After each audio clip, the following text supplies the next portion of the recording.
可以看到的这个是我们改善之后意大利这张地图的一个场景表现。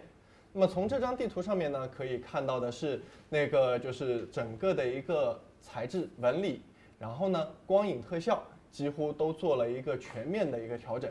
从这个各个的一个就是材质细节上面，都可以让整个的一个画面焕然一新。那同时呢，就是这个光影啊，也可以就是让这个整个的一个画面质感获得很大的提升。以前这个光这个阴影实际上都是通过一个固定光源，那现在呢改成了一个就是实际的一个投射光源。当玩家进入这个场景以后，是可以明确的感受到这个光影的一个变换，以及在各个不同的一个场景当中会有很大的一个差异。那么这个画面改善前、改善后的一个区别啊，现在可以说玩家可以一目了然了。那么像这样的一个通道里面，原来可能说只有一个非常微弱的一个光，那么现在它点亮了。那么之后的话呢，就是我们的这个地图啊，可能说会适用到更多的一些地图上面去。那么这个什么时候上线呢？5月7日，实际上也就是在我们的那个劳动节之后就要和玩家们见面了。那么这一次的一个画面改善呢，也是希望就是能够给玩家提供更好的一些那个游戏的一个体验和观感。那么这里也想问一下那个我们时光和老王啊，当看到这样的一个画面的时候，你们觉得感觉怎么样呢？哎，时光你先谈一谈。我的感觉还是非常大的，因为我刚刚注意到它这个意大利以及我们沙漠的这个地砖材质是完全不同，更接近于现实。但是刚刚有提到就是说光影之类的变化，我想问一下，就它这个光影具体有哪方面的变化？以及我们刚刚有注意到沙漠它在一线天旁边有一个棚，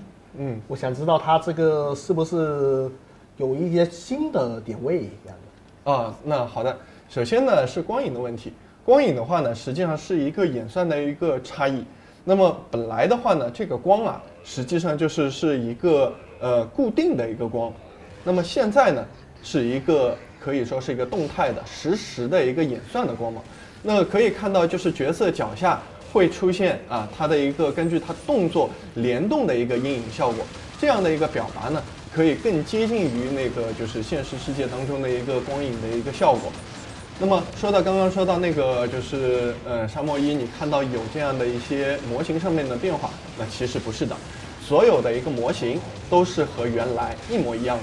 的，包括尺寸大小、位置、距离，实际上全都是维持了原来的尺寸，并且在这个游戏的过程当中，只要按下快捷键 F8，就可以从就是改善前和改善后这2个状态进行开和关的切换。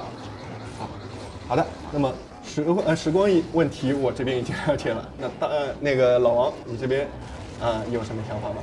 咱们游戏作为一个16年的老游戏，画质改善能把画质做成今天这个样子，我确实感觉很惊艳。不过我在这里我也想对于陆老师有一个问题，就是这次画质更新会不会对玩家们的这个电脑配置造成压力？会不会帧数不稳定？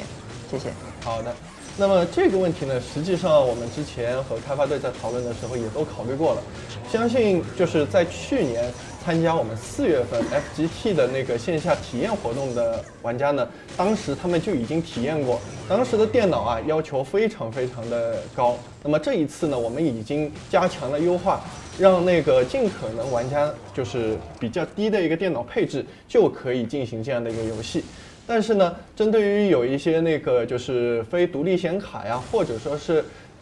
就是这个年代可能较为久远的一些显卡，可能说还是会带来一定的一个压力。那么玩家可以根据自己的一个需要选择开和关，因为这个不管是就是是否适用这个改善，对于就是整个的一个游戏进程是没有任何影响的。好的，那这边呢